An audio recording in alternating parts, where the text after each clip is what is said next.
முருகேசன்றவர் அதிரசம் கடை வச்சுருந்தாரு. இவர் கடையில் அதிரசமும் முறுக்கும் செஞ்சு விற்றுன்னு இருந்தார்.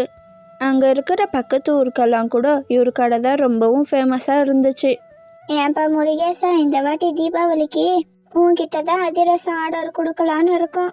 இந்த வாட்டி என்னால் செய்ய முடியலப்பா. கொஞ்சம் நல்லா சுத்தபத்தமாக செஞ்சு கொடு. இந்த வாட்டி நீ செஞ்சு கொடுக்கறத பொறுத்து தான் அடுத்த வருஷம் உன்கிட்ட ஆர்டர் கொடுக்கட்டா வேணாமான்னு நான் முடிவு எடுப்பேன்ப்பா. நல்லா செஞ்சு கொடுத்தினா சொந்தக்காரங்களுக்கு கூட சொல்கிறேன்ப்பா. நான் கம்மி ஜாஸ்தியாக செஞ்சு கொடுப்பேன். எனக்கோ நீங்கள் கம்மி ஜாஸ்தியாக செஞ்சு கொடுக்கணும், சுத்தபத்தமாக செஞ்சு கொடுக்கணும், இப்படியெல்லாம் கேட்கவா வேணும்? நீங்கள் என் கடையை பற்றி உங்களுக்கு தெரியாதா? நான் சும்மா செஞ்சு கொடுத்தாலே நல்லா சுத்தபத்தமாக கம்மி ரேட்டுக்கு தான்க்கா செஞ்சு கொடுப்பேன். நீங்கள் சாமி கும்பிட்றதுக்குன்னு வேற சொல்கிறீங்க. நல்லா செஞ்சு கொடுக்காம இருப்பேனா நான்? அப்பா தீபாவளி வேற வரப்போகுதுப்பா. எனக்கு பட்டாசெல்லாம் வாங்கி கொடுங்கப்பா. என்னை மன்னிச்சிடுறோக்கண்ணா, இந்த வாட்டி காசு ரொம்ப சிக்கலாக இருக்கு. துணி எடுக்கிறதுக்கே காசு இல்லாமல் தான் உனக்கு மட்டும் இந்த வாட்டி துணி எடுத்திருக்கோம். காசு இருந்திருந்தா நான் கண்டிப்பாக வாங்கி கொடுத்துருப்பேன்லப்பா. பாரு, நானும் அம்மா ட்ரெஸ்ஸே வாங்கலை எங்களுக்கு. நான் அடுத்த வருஷம் பட்டாசு சீட்டு போட்டு பெரிய டப்பாவாக வாங்கி கொடுக்குறேன்ப்பா. ஏன்ப்பா நீ இப்படி பண்ற? காசு இல்லைன்னு முன்னாடியே சொல்லியிருந்தா எனக்கு துணி வேணா பட்டாசு வாங்கி கொடுங்கன்னு சொல்லியிருப்பேன்ல. என்கிட்ட யாரும் பேசாதீங்க. சிண்டு வீட்டு பக்கத்தில் சபரின்னு ஒரு பணக்கார பையன் சிண்டுக்கு ஃப்ரெண்டாக இருந்தான். என்னப்பா சிண்டு, எங்க சோகமா போயின்னு இருக்க? உனக்கு ஒரு விஷயம் காட்டுறானாவா? இங்க பாத்தியா எவ்வளோ பெரிய பட்டாசு டப்பா? எங்க அப்பா எனக்காக இந்த பட்டாசு டப்பாவை வாங்கி கொடுத்துருக்காரு பாரு. எவ்வளோ பெருசு தெரியுமா? உங்க வீட்டுல உனக்கு என்ன வாங்கி கொடுத்தாங்க? போடுடி போடு, இது என்ன பெரிய பட்டாசு டப்பா? இதை விட பெருசா இருக்கு எங்க வீட்டுல. 4 நாளைக்கு தீபாவளி தானே. காலையில உங்க வீட்டு முன்னாடி நிறைய பேப்பர் இருக்கா, எங்க வீட்டு முன்னாடி நிறைய பேப்பர் இருக்கான்னு பாப்போமா? இதெல்லாம் கால் தூசு எனக்கு போ. அடுத்த நாளும் ஆச்சு.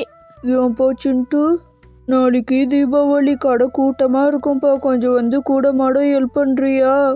நீ ரொம்ப சீக்கிரமாலாம் வருவேனப்பா. ஒரு 10 மணிக்கா வந்தால் போதும். 10 மணிக்கா? நான் 10 மணிக்கெல்லாம் வரமாட்டேன்ப்பா. அம்மாவுக்கு கால் வலியாம்ப்பா, நீ வாப்பா கொஞ்சம். ஐயோ அப்பா, நான் சொல்ல வந்ததை முதல்ல முழுசா கேளுங்க. நான் உங்க கூடவே காலையில 7 மணிக்கே வந்துடுறேன்.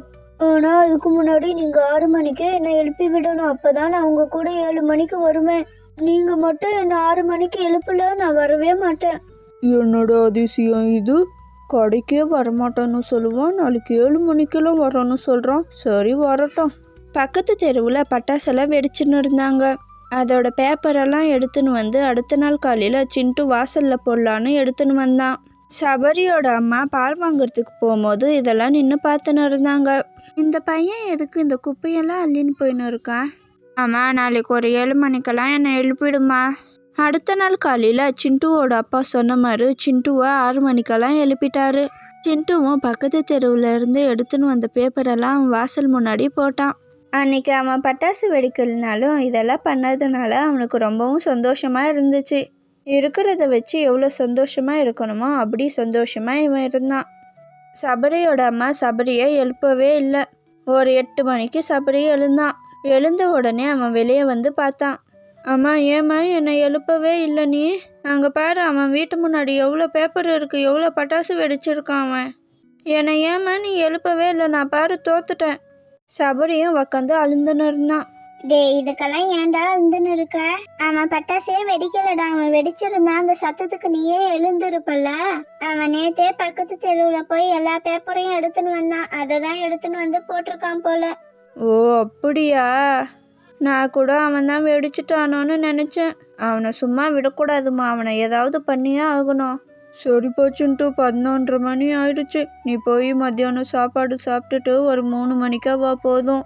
சிண்டுவும் வீட்டுக்கு வந்தான். அங்கே சபரியோட அம்மாவும் சபரியும் சிரிச்சுன்னு இருந்தாங்க சிண்டுவை பார்த்து.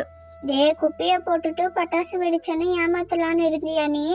பட்டாசு வாங்குறதுக்கு போய் உங்களால முடியுமா? பாரு நான் எவ்வளோ வெடிச்சிருக்கேன்னு. எல்லாரும் என்னடா நடக்குது இங்கன்னு கூடி நின்று பார்த்துன்னு இருந்தாங்க. சபரியும் அவங்க அம்மாவும் சிண்டுவை பார்த்து சிரிச்சுனே இருந்தாங்க. சிண்டுக்கு ரொம்பவும் கஷ்டமாயிடுச்சு. சிண்டு அங்கேயே ஓன்னு அழ ஆரம்பிச்சான். ஊர் மக்கள் எல்லாம் நின்று பார்த்துன்னு இருந்தாங்க. அப்போன்னு பார்த்து ஊர் தலைவர் அங்கே வந்தாரு. நடந்த எல்லாத்தையும் கேள்விப்பட்டாரு. சபரியோட அம்மாவை பிடிச்சி திட்டுன்னு திட்டினாரு. ஏம்மா உங்களுக்கு கொஞ்சமாச்சும் அறிவு இருக்காம்மா? சின்ன பசங்க தான் ஏதோ சண்டை போட்டுன்னு இருக்குன்னா நீங்களும் அதுக்கு துணையாக நிற்கிறீங்களா? அவங்களால பட்டாசு வாங்க முடியல, அதனால அவன் என்ன பண்ணுவான்? ஏதோ அவன் சந்தோஷத்துக்காக அவன் இப்படி பண்ணியிருக்கான், அதை கேலி பண்ணி நீங்கள் சிரிச்சுன்னு இருக்கீங்களா? இப்போவே அவனுக்கு 3 மடங்கு பட்டாசு உங்களதை விட அதிகமாக வாங்கி கொடுத்தனா மூஞ்ச எங்கே வச்சுப்பீங்க நீங்கள்? அவனுக்கு ஒரு 2 பட்டாசு கொடுத்து உதவி பண்ணி சந்தோஷமாக வெடிக்கிறது தாம்மா இந்த தீபாவளி. இப்படி பொறாம பிடிச்சி கிண்டல் பண்ணுறதெல்லாம் நல்லதுக்கான நீங்களே கொஞ்சம் யோசிச்சு பாருங்க. அவங்க தான் சின்ன பசங்க, உங்களுக்கு எங்கே போச்சு அறிவு?